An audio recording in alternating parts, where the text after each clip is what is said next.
ہمارے چینل میں خوش آمدید۔ تو چلیے شروع کرتے ہیں آج کی کہانی۔ میری پنکی، کیا ہوا؟ وہ ہنستے ہوئے اس کی اور قریب ہو گیا تھا۔ آنکھوں میں بے شرمی ناچ رہی تھی اور لہجے میں کمینگی۔ خدا کی قسم، اگر مجھے پہلے پتا ہوتا کہ المیر کی قسمت اتنی اچھی ہونے والی ہے تو ضرور میں بھی قسمت آزمائی کرتا۔ اس کے الفاظ سارا کے کانوں میں پگھلے ہوئے سیسے کی طرح اترے۔ اس نے ایک لمحے کو آنکھیں بند کی جیسے خود کو سنبھال رہی ہو، پھر اچانک اس کی آواز لرز گئی۔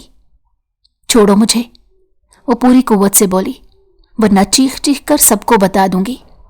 تایا کے سامنے تمہارا اصلی چہرہ آ گیا تو اس گھر میں انٹری سے بھی جاؤ گے۔ وہ اس کی دھمکی پر کہا لگا کر ہنسا۔ اچھا، وہ طنزیہ مسکراہٹ کے ساتھ بولا، تو شور مچاؤ نا، میں بھی دیکھتا ہوں تمہارے اس شور سے کتنے لوگ اکٹھے ہوتے ہیں اور کون تمہاری بات پر یقین کرتا ہے۔ وہ اور ذرا قریب ہوا۔ یہ نہ ہو کہ تمہیں اس چھت سے باہر پھینک دیا جائے۔ ویسے بھی تمہارا شوہر تمہیں منہ نہیں لگاتا، تبھی تو نکاح کے بعد سے پردیس میں چھپا بیٹھا ہے۔ اس کی بات سچ تھی، یہی تو مسئلہ تھا۔ سارا جانتی تھی کہ اگر وہ شور بھی مچا دے تو اس کی تائی اس کی بات پر یقین نہیں کریں گی۔ وہ اپنی بہن کے بیٹے پر آنکھیں بند کر کے اعتماد کرتی تھی۔ وہ سارا کو گھر سے نکال سکتی تھی مگر اپنے داماد کو نہیں۔ کیا ہوا سویٹ ہارٹ؟ وہ اس کی خاموشی سے لطف اندوز ہو رہا تھا۔ تمہاری زبان کیوں بند ہو گئی؟ تمہیں تو اور سچ اگلنا چاہیے۔ وہ سر جھکا کر وہاں سے گزر جانا چاہتی تھی، بس نکل جانا، مگر اس سے پہلے ہی اس نے اس کا ہاتھ پکڑ لیا۔ دیکھو، خدا کا واسطہ ہے میرا پیچھا چھوڑ دو۔ اس کی آواز کانپ رہی تھی۔ نہیں، چھوڑ ہی تو نہیں سکتا، وہ بے رحمی سے بولا۔ ابھی وہ کچھ اور کہنے ہی والا تھا کہ اچانک قدموں کی آواز آئی۔ اس کی منگیتر وہاں آ گئی تھی۔ اس نے دونوں کو ساتھ کھڑا دیکھا تو فوراً پوچھا، آخر تم یہاں کیوں کھڑے ہو؟ اس نے لمحہ بھر بھی نہیں لگایا۔ تمہاری بھابھی مجھے کہہ رہی تھی کہ تم روز روز یہاں نہ آیا کرو۔ سارا نے فوراً نفی میں سر ہلایا۔ نہیں، میں نے، مگر جملہ مکمل ہونے سے پہلے ہی ایک زوردار تھپڑ اس کے چہرے پر آ لگا۔ تھپڑ لگانے والی اس کی نند تھی۔ تمہاری اس گھر میں یہی اوقات ہے، وہ نفرت سے بولی۔ آئندہ زبان سنبھال کر بات کرنا۔ سارا نے تھپڑ اپنے گال پر نہیں اپنی روح پر محسوس کیا۔ اس نے کوئی جواب نہیں دیا، کوئی آنسو نہیں گرایا، بس سر جھکا کر خاموشی سے وہاں سے ہٹ گئی۔ رات کو وہ برتن دھونے کچن میں آئی تھی۔ شدید سردی تھی، اس نے کوئی گرم لباس نہیں پہنا تھا۔ ہاتھ برف کی طرح ٹھنڈے ہو رہے تھے، مگر وہ خاموشی سے کام میں لگی رہی۔ تبھی اسے یوں محسوس ہوا جیسے کوئی اس کے پیچھے کھڑا ہے۔ دل زور سے دھڑکا۔ وہ چیخ مارنا چاہتی تھی مگر آواز گلے میں ہی اٹک گئی۔ کہیں شارق تو نہیں؟ اس لمحے کسی نے اچانک اس کا منہ ہاتھ سے دبا دیا۔ شش، بالکل شور مت کرنا۔ اس کی جان حلق میں آ گئی۔ وہ پوری قوت سے پھڑپھڑائی مگر گرفت مضبوط رہی۔ ہاتھ ہٹا رہا ہوں، ایک مردانہ آواز اس کے کان میں پڑی، اس امید پر کہ تم کوئی آواز نہیں کرو گی۔ اگلے ہی لمحے اس نے ہاتھ ہٹایا اور لائٹ آن کر دی۔ سارا نے کانپتی ہوئی آنکھیں کھولی۔ سامنے المیر شاہ کھڑا تھا۔ انایا یا سارا؟ اس کی دھڑکن جیسے رک سی گئی۔ یہ وہی شخص تھا، اس کا شوہر، جو نکاح کے بعد اپنی ضد کی وجہ سے اسے چھوڑ کر چلا گیا تھا۔ المیر چند لمحے بس اسے دیکھتا رہا، بغیر کسی گرم لباس کے، سردی میں ٹھٹرتی ہوئی لڑکی۔ اس کے چہرے کی زردی، آنکھوں کے نیچے سیاہ ہلکے، لرزتے ہاتھ، اس کی سانسیں جیسے تھم گئی۔ اسے تو لگا تھا کہ وہ یہاں آرام سے زندگی گزار رہی ہوگی، سب ٹھیک ہوگا، دونوں کی زندگیاں اپنے اپنے راستوں پر چل پڑی ہوں گی، مگر اسے اس حال میں دیکھ کر اس کا دل جیسے کسی نے مٹھی میں جکڑ لیا۔ وہ کچھ بول ہی پاتا کہ اچانک لان سے اس کی بہن کی چیخ سنائی دی، بھائی! وہ دوڑتی ہوئی آئی اور خوشی سے اس کے گلے لگ گئی۔ ایک دم پورا گھر جاگ اٹھا، سب لوگ باری باری اس سے ملنے آنے لگے۔ خوشی، کہے، سوالات، اور وہ خاموشی سے ایک بت بنی کھڑی رہی۔ اس جگہ اس کے لیے کوئی گنجائش نہیں تھی، کوئی خلا اس کے وجود کی کمی سے خالی نہیں ہوا تھا، بلکہ اس کی موجودگی کو جیسے مکمل طور پر فراموش کر دیا گیا تھا۔ رات گہری ہو چکی تھی، گھر کے سب چراغ ایک ایک کر کے بجھ گئے تھے اور ہر شخص اپنے کمرے میں جا چکا تھا۔ لان میں پھیلی خاموشی کے بیچ صرف ہلکی سی ہوا کی سرسراہٹ سنائی دے رہی تھی۔ المیر اپنی ماں کے کمرے میں تھا، بستر پر دراز، اس کا سر ماں کی گود میں رکھا تھا، بالکل بچپن کی طرح، مگر اب یہ بچپن نہیں تھا اور نہ ہی وہ مسائل جو ماں کی گود میں سر رکھ کر آسان ہو جایا کرتے تھے۔ اس کی ماں اس کے بالوں میں ہاتھ پھیرتے ہوئے شکوے کر رہی تھی۔ تم نے آخر 2 سال باہر کیوں لگا دی المیر؟ ان کی آواز میں ناراضی بھی تھی اور دکھ بھی۔ ان کمبخت حالات کی وجہ سے اگر تم نے یہاں آنے کا ارادہ ترک کر دیا تو میں تمہاری دادی اور تمہارے باپ کو سمجھا لوں گی، مگر میں اپنے بیٹے سے دور نہیں رہ سکتی۔ یہ کہتے ہوئے انہوں نے 2-4 جھوٹے آنسو بھی بہا دیے، جن کی نمی المیر کے ماتھے تک محسوس ہوئی۔ وہ آہستہ سے سانس لے کر سیدھا ہو کر بیٹھا۔ اماں، اس کی آواز میں تھکن تھی، وہ میرے نکاح میں ہے، میں اسے یہاں آپ سب کی ذمہ داری پر چھوڑ کر گیا تھا۔ مانتا ہوں میرا جانا بہت جذباتی فیصلہ تھا، مگر مجھے پوری امید تھی کہ آپ سب اس کا خیال رکھیں گے۔ وہ چند لمحے رکا، پھر بوجھل لہجے میں بولا، لیکن اس گھر میں تو اسے نوکرانیوں جیسی حیثیت حاصل ہے۔ اسے دیکھ کر مجھے خود پر شرمندگی ہونے لگی۔ ماں کے ہاتھ رک گئے۔ المیر نے بات جاری رکھی، چچا نے میرا کتنا خیال رکھا تھا ماں، ان کی بدولت ہی آج میں جو کچھ بھی ہوں۔ انہوں نے اپنا پورا سرمایہ مجھ پر لگا دیا۔ اس کی آنکھوں میں واقعی شرمندگی تھی۔ اسے پچھتاوا ہونے لگا تھا کہ وہ اتنے سال کیوں اس سے جدا رہا، کیوں اس نے ایک لمحہ بھی پلٹ کر یہ نہیں سوچا کہ اس کے پیچھے چھوڑا ہوا انسان کس حال میں ہوگا۔ ماں نے گہری سانس لی اور قدرے سخت لہجے میں بولی، ارے تمہارے چچا کو بھی تو تمہارے باپ نے پڑھایا تھا، یہ کون سے احسان کی باتیں لے کر بیٹھ گئے ہو؟ انہوں نے ذرا کروٹ بدلی، اور اس چھت کے نیچے اسے بھلا کس چیز کی کمی ہے؟ گھر کے کام کرنے کا تو اس کا اپنا شوق ہے، نہ میں نے اور نہ ہی تمہاری بہن نے اس پر کوئی پابندی لگا رکھی ہے۔ وہ تلخی سے مسکرائی، تمہارے سامنے اور تمہارے سائے کے سامنے مظلوم بننے کا ناٹک کرتی ہے، ورنہ مجال ہے جو میری کوئی ایک بات بھی سن لے۔ اس لڑکی کے نخرے آسمانوں پر ہیں، تم اس بات کو نہیں سمجھ سکو گے۔ ماں کی باتیں سن کر المیر شش و پنج میں مبتلا ہو گیا۔ اس کے دل میں جو ہمدردی ابھر رہی تھی اس میں دراڑیں پڑنے لگی۔ کیا واقعی وہ لڑکی اتنی معصوم نہیں تھی جتنی اسے نظر آ رہی تھی؟ کیا وہ سب ایک ڈھونگ تھا؟ اماں، آپ آرام کریں، وہ آخر کار بولا، کل بات کریں گے۔ وہ کمرے سے نکل آیا، مگر ذہن میں عجیب سی کشمکش چل رہی تھی۔ قدم خود بخود برآمدے کی طرف بڑھ گئے۔ وہ بے خیالی میں باہر نکل آیا تھا کہ اچانک ایک لڑکی کی آواز نے اس کے قدم جکڑ لیے۔ یہ آواز وہ پہچان چکا تھا۔ بی جان، کیوں میں اس کے کمرے میں سوؤں؟ آواز میں تھکن اور احتجاج تھا۔ میری اپنی بھی عزت نفس ہے، میں اپنے کمرے میں ہی جا کر سوؤں گی۔ المیر سائے میں ٹھہر گیا، سانس روک لی۔ آپ کی ٹانگیں دبا کر میں کچھ دیر آرام کرنا چاہتی ہوں، وہ بولتی رہی۔ آج تک انہوں نے ویسے بھی میرا کون سا حق پورا کیا ہے جو میں اپنے فرائض انجام دیتی پھروں؟ یہ الفاظ المیر کے کانوں میں تیر بن کر لگے۔ ہٹ لڑکی، اپنی زبان دیکھ، بی جان کی سخت آواز گونجی۔ المیر کے دل میں جو ہمدردی اب تک زندہ تھی وہ لمحوں میں غصے میں بدلنے لگی۔ اسے ہرگز امید نہیں تھی کہ وہ اس طرح کی بد زبان اور بد لحاظ لڑکی ہوگی۔ جس عورت کے لیے وہ شرمندگی محسوس کر رہا تھا وہ بی جان کے سامنے یوں زبان درازی کر رہی تھی۔ اسے لگا جیسے اس کی ماں اب تک جو کچھ کہہ رہی تھی وہ سب سچ تھا۔ وہی مظلوم بننے کا ناٹک، وہی بدتمیزی۔ وہ یہ نہیں جانتا تھا کہ اس گھر میں کتنے چہرے ہیں، ہر چہرے کے پیچھے کتنی کہانیاں دفن ہیں۔ وہ یہ بھی نہیں جانتا تھا کہ خاموشی اکثر بدتمیزی نہیں، مجبوری ہوتی ہے، اور احتجاج کبھی کبھی صرف آخری حد ہوتی ہے۔ وہ سائے میں کھڑا رہا اور اسی لمحے اس کی اور اس کے درمیان ایک اور غلط فہمی نے جنم لے لیا۔ ایسی غلط فہمی جو آنے والے دنوں میں مزید فاصلے پیدا کرنے والی تھی۔